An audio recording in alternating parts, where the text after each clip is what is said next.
Grand Matin Sud Radio, 7h-10h, Patrick Roger. Il est 7h13. C'est à la une. Plus de 3 millions de visiteurs. Record battu pour le Puy du Fou qui devient le deuxième parc en France derrière Disney. Nous sommes avec Nicolas Devilliers qui est le président du Puy du Fou. Bonjour Nicolas Devilliers. Bonjour. Comment expliquer ce succès, les chiffres que vous venez de publier ?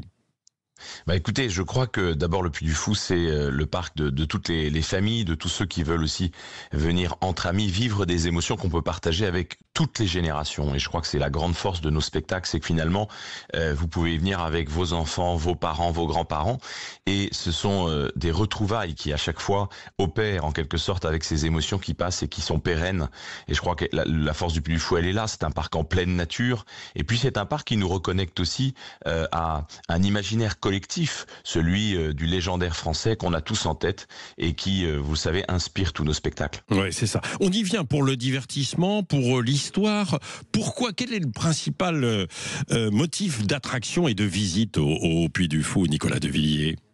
Je crois que nos visiteurs viennent d'abord pour se divertir, ils viennent pour laisser en quelque sorte les soucis à la porte et puis passer un bon moment entre amis, en famille et d'une certaine façon trouver une petite parenthèse de bonheur à travers des belles expériences dans une société qui est un peu angoissée, vous le savez. Donc c'est vrai que c'est une parenthèse un peu enchantée. Oui, alors certains vont dire mais est-ce que c'est politique d'aller au Puy du Fou ? Parce que on sait que voilà, il y a votre père qui est le fondateur évidemment aussi de ce parc et je sais qu'il y a parfois un clivage dans la société. Est-ce que vous le ressentez ça, Nicolas Devilliers ?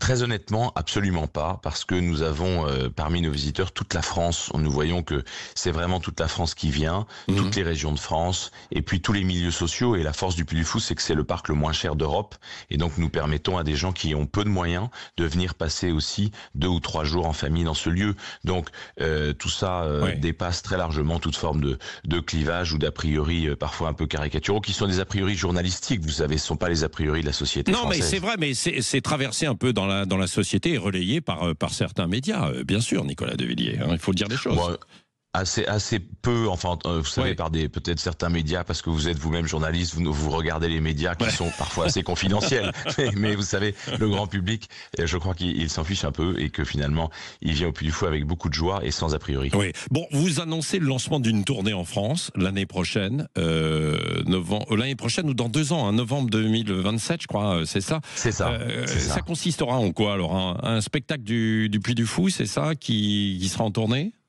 C'est ça, nous créons un spectacle sur mesure, tout à fait original, qui est créé pour les Zéniths de France. Il va démarrer sa tournée à Paris en novembre 2027. Et puis ensuite, nous aurons l'occasion de visiter les Français, de visiter nos visiteurs en quelque sorte dans leur propre ville, partout en France. C'est donc une expérience pour nous formidable parce que c'est un nouveau langage artistique. Il faut dompter celui d'un spectacle de tournée.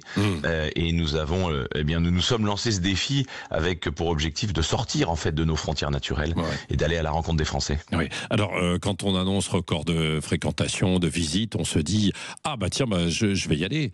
Peut-être, c'est que ça marche bien. Sauf que là, l'hiver, c'est fermé, Nicolas Devilliers.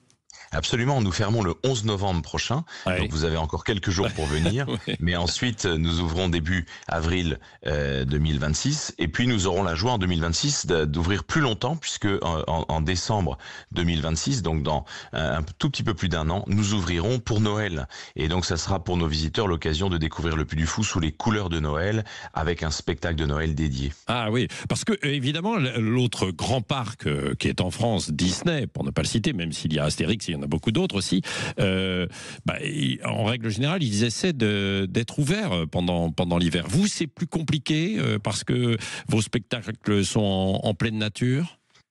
Alors c'est pas tant ça, c'est parce que nous aimons que le parc soit beau et comme c'est un parc qui est très vert, que nous sommes au cœur d'une forêt centenaire et non pas dans un parc bétonné comme on le veut souvent dans les modèles classiques américains. Nous c'est un parc qui est vraiment au cœur de la verdure et cette nature-là, eh bien il faut qu'elle soit belle pour accueillir le visiteur. L'hiver, cette nature, elle se refait, elle a besoin d'un temps de pause et donc on lui laisse aussi ce temps-là. Oui, bon voilà, en tout cas je vous encourage à aller dans les parcs, que ce soit au Puy du Fou ou ailleurs d'ailleurs, parce que évidemment c'est des des moments pour s'échapper, être dans du tourment, de la tourmente en tout cas quotidienne, et pour être dans une forme de bulle, hein, bien sûr, c'est ce que vous disiez, hein, Nicolas de Villiers. Merci d'avoir été avec nous, et écoutez, bonne préparation pour la suite, quoi, jusqu'au 11 novembre. Merci beaucoup, surtout l'année prochaine, bien sûr. Le Grand Matin Sud Radio.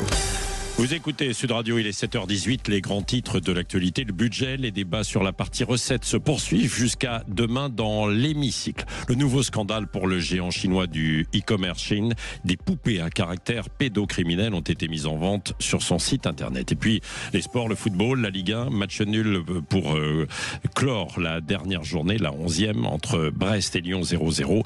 Et puis en rugby, large victoire de La Rochelle hier soir, 33-6 contre le Racing 92.